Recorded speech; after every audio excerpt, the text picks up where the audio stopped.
Hello दोस्तों, स्वागत है आपका हमारे YouTube channel Ramesh coaching centre Katihar में।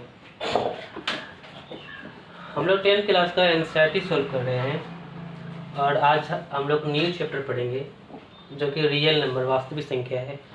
और ये एग्ज़ाम के व्यूज से बहुत इम्पोर्टेंट चैप्टर है। इससे बहुत ज़्यादा नंबर भी पूछा जाता है, ऑब्जेक्टिव ज़्यादा रहता है इससे, इसलिए आप लोग इसे अच्छे से पढ़िएगा। रियल नंबर यानी वास्तविक संख्या के बारे में आज हम लोग पढ़ेंगे। इससे पहले हम लोग नंबर पढ़ते हैं। नंबर मतलब संख्या है ना। जो अंक होता है डिजिट से ही नंबर बनता है और नंबर कई टाइप से हो सकते हैं। इनमें से हम नंबर को अगर दो भागों में डिवाइड करें, एक वास्तविक संख्या बनेगा और एक काल्पनिक संख्या बनेगा।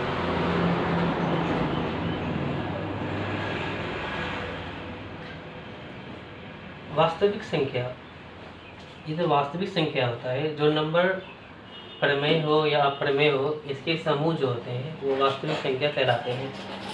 इसे हम अच्छे से फिर डिस्क्राइब करेंगे, लेकिन हम पहले ये सब के बारे में पढ़ लेते हैं। वास्तविक संख्या हम नंबर को और एक टाइप में बांटते हैं, इसका नाम है काल्पनिक संख्या।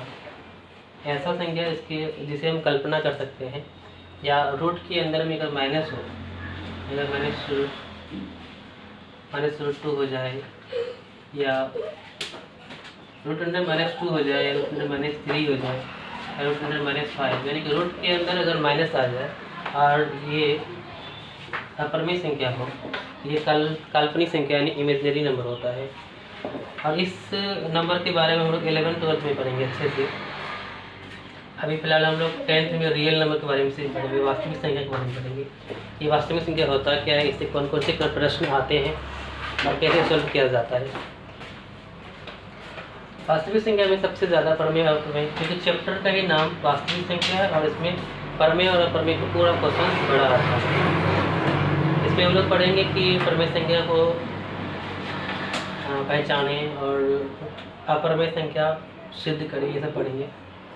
वास्तविक संख्या जो होता है वो दो टाइप्स में इसे बांट सकते हैं। एक पूर्णांक संख्या, जिसे हम इंटीजर बोलते हैं, एक भिन्न जो p/q के रूप में होता है।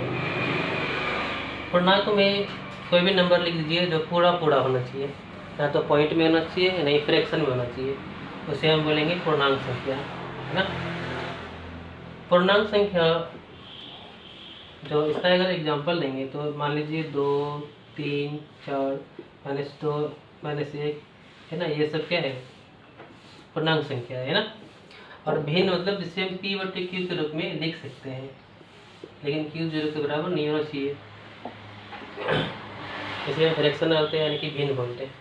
भिन्न भी कई टाइप्स के होते हैं, तो ऐसा भिन्न तो पढ़ना नहीं है हमें। पूर्णांक जो होता है इसे भी हम 3 टाइप में बांट सकते हैं। एक ऋणात्मक, यहाँ पे देखिए माइनस में लिख दिए हैं, तो ये हो गया ऋणात्मक संख्या, है ना। नेगेटिव नंबर, नेगेटिव इंटीजर, जो माइनस में नंबर आ जाता है उसको बोलते हैं ऋणात्मक संख्या, और जो प्लस में नंबर होता है उसे बोलते हैं धनात्मक संख्या। और इसमें और एक नंबर का लिख दो 0, जैसे हम बोलेंगे शून्य संख्या, यानी शून्य बोलेंगे, है ना, 0, यानी कि पॉजिटिव इंटीजर, नेगेटिव इंटीजर और 0 इंटीजर। इंटीजर को 3 टाइप में बांट सकते हैं, है ना।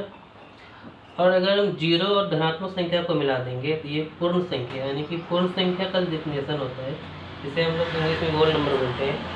पूर्ण संख्या यानी कि गिनती की संख्या में अगर 0 ऐड कर लें, यानी कि 0 से गिने, 0, 1, 2, 3, 4 इस तरह गिनते रहे अनंत तक, तब इसे बोलेंगे पूर्ण संख्या, ठीक है।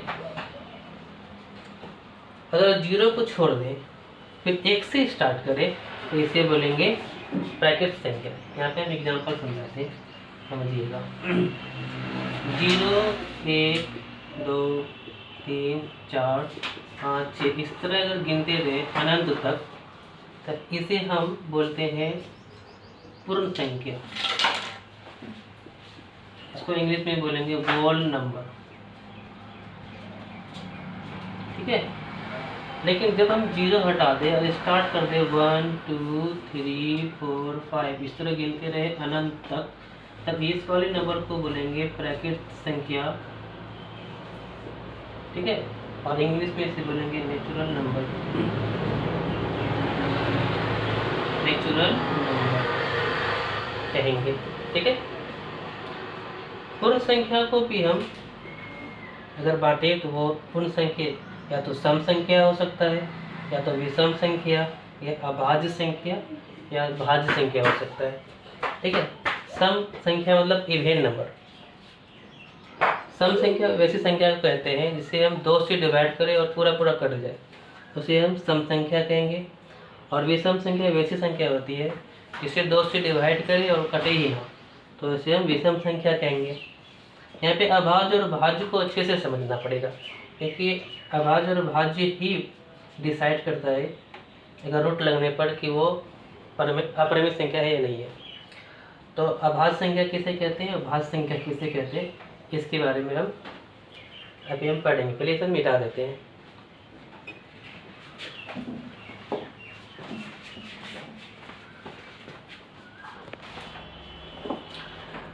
चलिए दोस्तों समझाते हैं, हम लोग समझते हैं सम संख्या, विषम और अभाज्य और भाज्य संख्या के बारे में। सम संख्या जिसे हम इंग्लिश में इवन नंबर बोलते हैं। इवन कहने का मतलब जिसे हम 2 से भाग दें और ये पूरी तरह से कट जाए, है ना, इसे हम सम संख्या कहते हैं। मान लीजिए कोई संख्या 4 है और इसे 2 से अगर भाग करें, क्या 2 में 4 आता है? आता है ना। 2 बार में 4 आता है, ये कट गया, यानी कि शेषफल इसका 0 आ गया। तो जो पूरी तरह से कट जाए यानी कि भाग लग जाए, उसे ही हम बोलेंगे सम संख्या, है ना।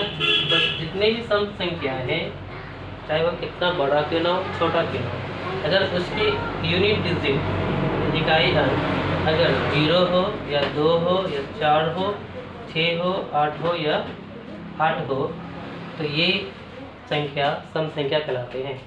यूनिट डिजिट यानी इकाई अंक। जैसे कि एग्जाम्पल में मान लेते हैं कोई भी संख्या है इतना बड़ा, ठीक है, तो इसके लास्ट में चेक करेंगे ये इकाई अंक कौन है? 6। क्या इसमें 6 आए? हाँ है, तो ये संख्या सम संख्या होगी। सम संख्या कहने का मतलब वैसी संख्याएं जिसे 2 से डिवाइड करें और पूरी तरीका से वो कट जाए, या वैसी संख्या इसके लास्ट में यानी इकाई अंक या तो 0 हो या 2 हो या 4 हो या 6 हो या 8 हो, यानी वैसी संख्या को हम लोग सम संख्या बोलेंगे, ठीक है।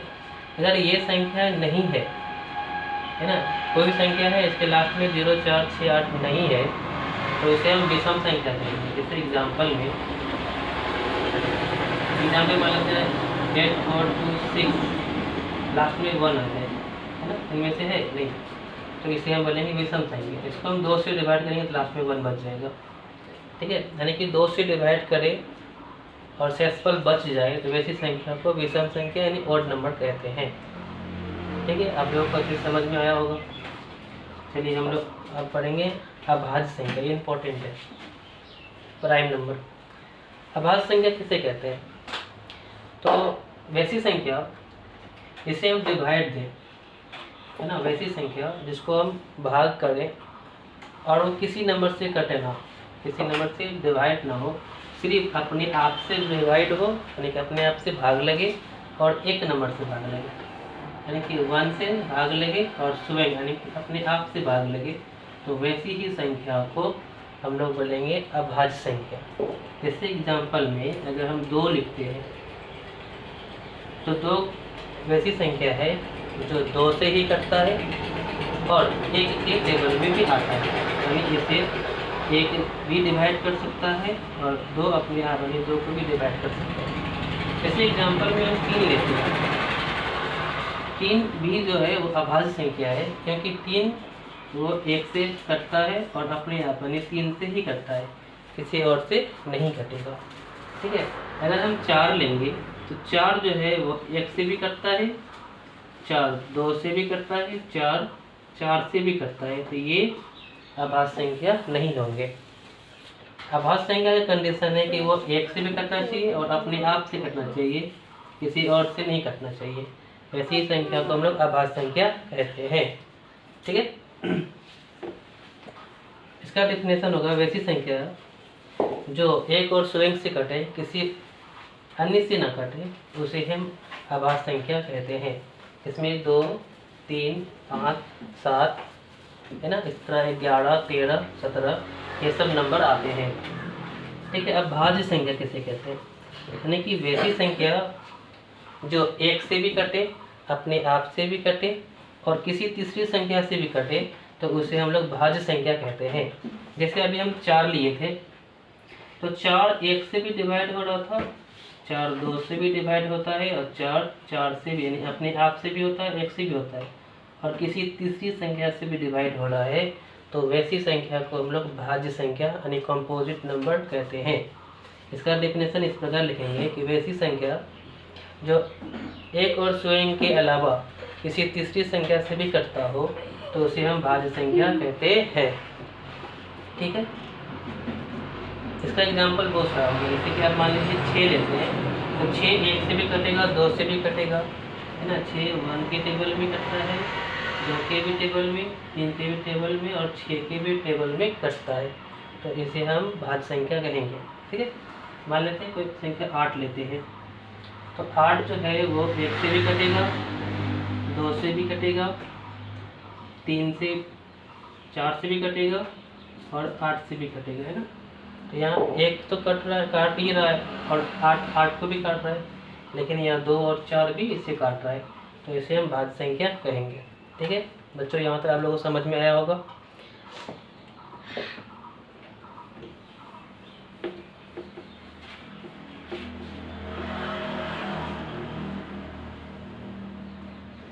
एक इम्पोर्टेंट टॉपिक है परमेय संख्या। इस जो चैप्टर रियल नंबर वास्तविक संख्या में परमेय संख्या और अप्रमेय संख्या का ही बहुत सारा क्वेश्चन रहता है। परमेय संख्या, ठीक है, समझिएगा अच्छे से रेशनल नंबर को, इसको इंग्लिश में रेशनल नंबर बोलते हैं। परमेय संख्या यानी कि वैसी संख्या जिसे हम p/q के रूप में यानी कि फ्रैक्शन के रूप में, जैसे हम p/q को क्या कह सकते हैं, फ्रैक्शन कह सकते हैं। वैसी संख्या जिसे हम p/q या फ्रैक्शन के रूप में लिख सकते हैं और q जो है वो 0 के बराबर नहीं होना चाहिए। देखिए अगर 0 अगर q हो जाएगा तो p/0 और 0 से कोई नंबर को भाग नहीं कर सकते हैं, अपरिभाषित हो जाएगा, इसलिए 0 नीचे नहीं होना चाहिए। इसलिए आप लिखते हैं q जो है वो 0 के बराबर नहीं है, q does not equal to 0। ठीक है, परमेय संख्या कहने का मतलब जिसे हम p/q के रूप में लिख सकते हैं उसी को हम परमेय संख्या कहेंगे। ठीक है, जैसे मान लेते हैं 4 हो गया, 6 हो गया, है ना, या 1/2 हो गया, 9/12 हो गया, कुछ भी, है ना, etc। इस प्रकार के नंबर को क्या कहेंगे, परमेय संख्या कहेंगे। ये या तो प्लस में भी हो सकता है, माइनस में हो सकता है, उससे मतलब नहीं है, लेकिन जिसे हम p/q के रूप में लिख सकते हैं, इसके नीचे कुछ नहीं है तो वर्ण लिख सकते हैं, उसे हम परमेय संख्या कहेंगे। ठीक है, इसका डिफिनेशन हम लिखेंगे तो इस प्रकार होगा कि वैसी संख्याएं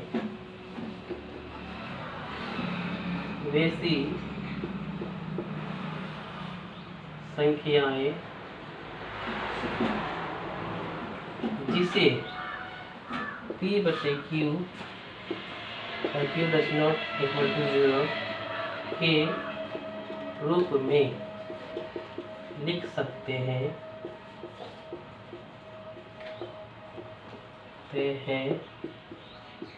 उसे परिमेय संख्या या रेशनल नंबर कहते हैं।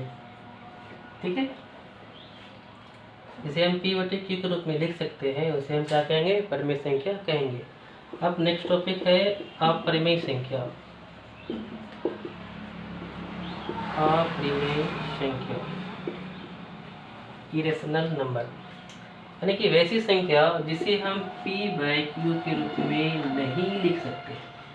कहने का मतलब जिसे हम फ्रैक्शन के रूप में नहीं लिख सकते, वैसी संख्या अपरिमेय संख्या कहलाती है। ठीक है ना।